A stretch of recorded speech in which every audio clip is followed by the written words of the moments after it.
বলে যে আমি তো এমপি হিসাবে নির্বাচিত হয়েছি, ব্যালটের মধ্যে একটা ধানের শীষ ছিল, আর একটা কোদাল মার্কা ছিল, আর একটা কি কি যেন ছিল, দাড়ির পাল্লা ছিল। আপনার খুশি হয়েছেন? ঠিক আছে, দাড়ির পাল্লাও ছিল,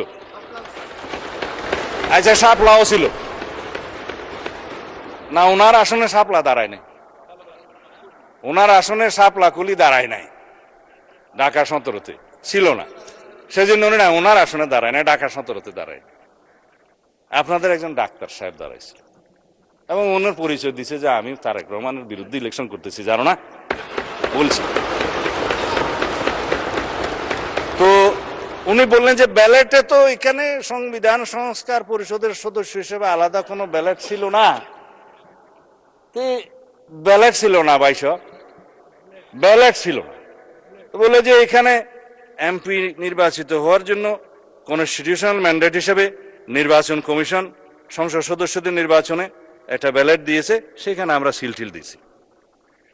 আর একটা গণভোটের ব্যালট ছিল যে সংস্কার চাই কি চাই না, হ্যাঁ ওখানে হা না দিবে, জবরদস্তি দিয়েছে, দিল। তিনটার মধ্যে ঠিক আছে, একটার মধ্যে ঠিক নাই, চারটা প্রশ্নের মধ্যে। তো সেইটা তো আর নির্বাচিত হয় নাই। যে সংস্কার পরিষদের মেম্বার হিসাবে আমরা যে নির্বাচিত হচ্ছি, এর জন্য কোনো ব্যালট ছিল না। আমি বলবো ব্যালট ছিল। গণভোটের ব্যালটটাই সেই ব্যালট, এবং যে আদেশ বলে গেজেট হয়েছে ওখানে পরিষ্কার লেখা ছিল যে এই নির্বাচনে যারা সংসদ সদস্য হিসাবে নির্বাচিত হবেন তারা একই সাথে সংস্কার পরিষদের সদস্য হিসাবেও বিবেচিত।